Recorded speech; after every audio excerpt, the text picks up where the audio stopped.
Nyonya N disebut ratu narkoba asal Birawen, Aceh dikabarkan ditangkap, sering pamer kemewahan.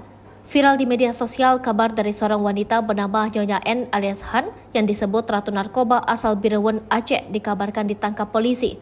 Diketahui jika Nyonya N alias Han dikabarkan ditangkap beberapa hari lalu di Pesangam, Kabupaten Birawen, Medan. Lantaran terungkap jika wanita yang dikenal hidup glamor ini ternyata merupakan ratu narkoba, dilansir dari akun Instagram Rakan_Aceh, Selasa 22 Agustus 2023. Dalam unggahan itu disebutkan bahwa petualangan Nyonya N alias Han alias Nisa, inces Ubas asal Aceh harus berakhir lantaran ditangkap polisi.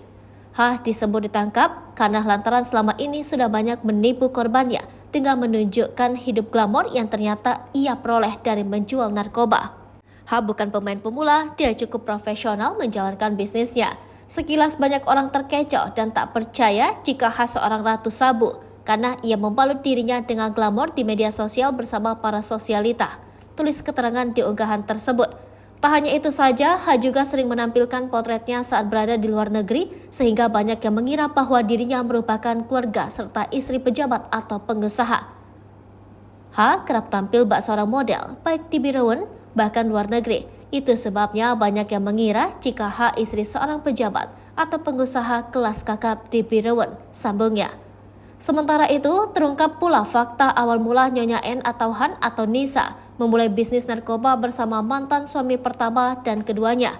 Diketahui merupakan pemain lama yang berkecimpung dalam dunia narkoba bersama suami pertama dan kedua sebagai bandar narkoba antar negara, pungkasnya. Saat itu diketahui jika berhasil ditangkap oleh pihak kepolisian setelah suami keduanya membongkar kedok sang ratu narkoba. Diciduk di NS Dorsmir miliknya di Posangan, Kabupaten Birawen, Selasa 8 Agustus 2023 lalu. Sebelumnya petugas menangkap AN, suami kedua dan satu orang lainnya di Sungal, Medan. Dan dari nyanyian AN, petugas kemudian menciduk tulis keterangan di Instagram. Bahkan saat itu polisi menemukan banyak barang bukti berupa obat-obatan terlarang hingga membuat Nyonya N tak berkutik. Dari ruko di Sungal sebagai gudang penyimpanan, petugas menemukan barang bukti 52 kg sabu, 70 kotak Rolex berisi 323.822 butir ekstasi dengan berat 129 kg dan 30.000 butir ekstasi, jelas keterangan tersebut. Berdasarkan pengakuan M, ia bertugas sebagai penjaga gudang sabu dan ekstasi disimpan. Sementara AN dan HA dan Nyonya bertugas menghitung barang di dalam gudang. Alias Nisa juga berperan sebagai pengendali operasi peredaran mulai dari penyediaan barang, pemasaran hingga pengiriman lanjutnya.